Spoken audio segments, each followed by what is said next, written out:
Hey everyone, today we're following my mom along as she shares her traditional 4th generation shortbread recipe, and she will tell us the history of it in just a little bit. So to a bowl she adds in a ton of butter. We were joking that this is calorie-free butter, definitely not, but that's what makes this recipe so good. And I will leave the original recipe link down below, which she was very kind to share with me if you want to try this recipe for yourself. Now you know the history of this. No, I do not. Tell me. Okay, so this recipe, well, now would be your great-grandma's recipe that she made shortbread that got passed down to my mom. Do you have any recipes in your family that have been passed down from generation to generation? Let me know down in the comments below and why they're your favorite. This particular recipe is so important to me at Christmas because my mom makes them every year. We expect them and everyone always says how great they are, and they're definitely my favorite cookie. And the recipe came from Scotland originally. Right. So it would have been relatives of hers. Where is your favorite holiday recipe from, and where are your ancestors from? I always find that really fascinating. I don't know what it is about watching other people cook. They just make it look so easy and flawless, and I'm sure my mom's hand after this was dead, but she never complains.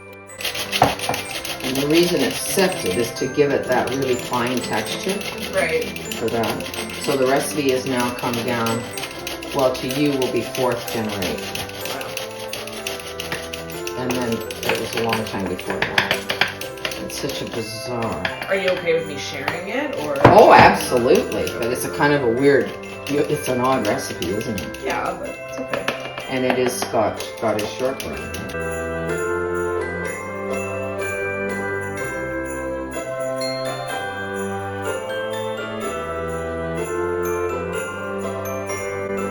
I really wanted to have my mom make this video, A, because she does it so perfectly, and B, I don't know what it is. I've made this recipe and it does not taste the same as the way my mom makes it, so I wanted to be able to look back and see exactly what she does so I can replicate it as best I can, and also so that her grandkids can look back and see Grandma making these cookies, and it's a great memory for me and for them, and I'm really happy she agreed to do this.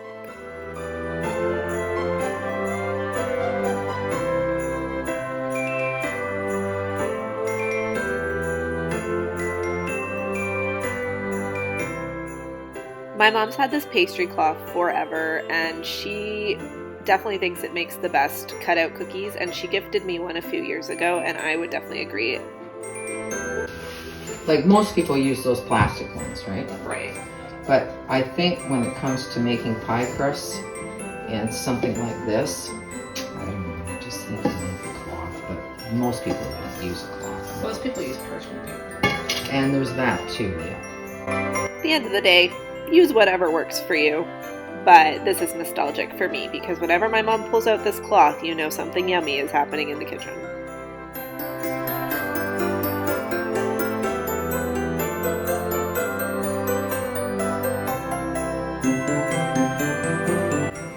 So you're just getting the butter. You can see it's starting to come. Yeah. Or it's joined together. And probably it's some of the warmth of your hands too. Yes, that's it exactly. In fact, that's correct. The warmth of your hands. Because I've noticed that when I do dough in a stand mixer, it stays like crumbly. And then when I knead it by hand, then it comes together when you get your hand in there. Yeah, so that's correct because the butter is responding to the heat of the hand, right? So we just form this into a ball.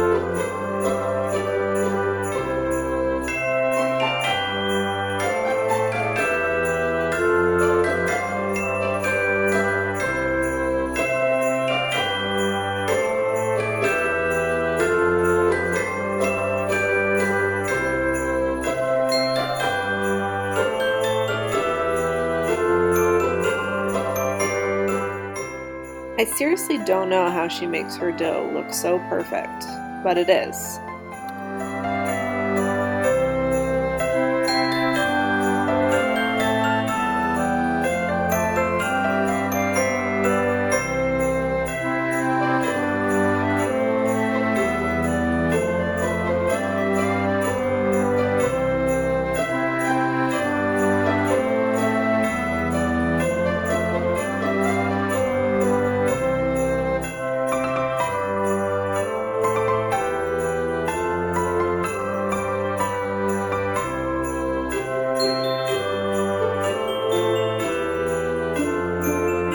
What did your mom used to use? She made them in rounds. Yeah, that's traditional. So the 4 rounds were always cooked. Yeah. And then you just broke them up. Oh. Yeah.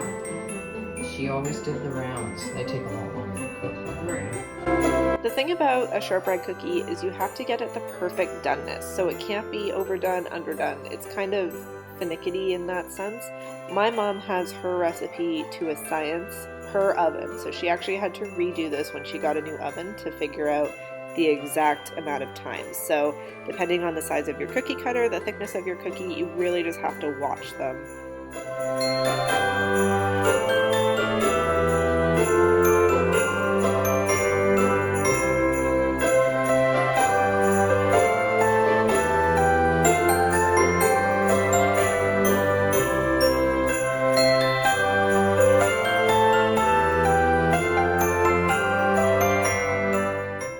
So there you have it, my mom's traditional shortbread recipe. Yes, there's a couple missing. You always have to taste test right out of the oven. It's science. Make sure you've subscribed if you haven't already, as I'm going to be posting a lot more content over this holiday season, and I look forward to seeing you in future videos.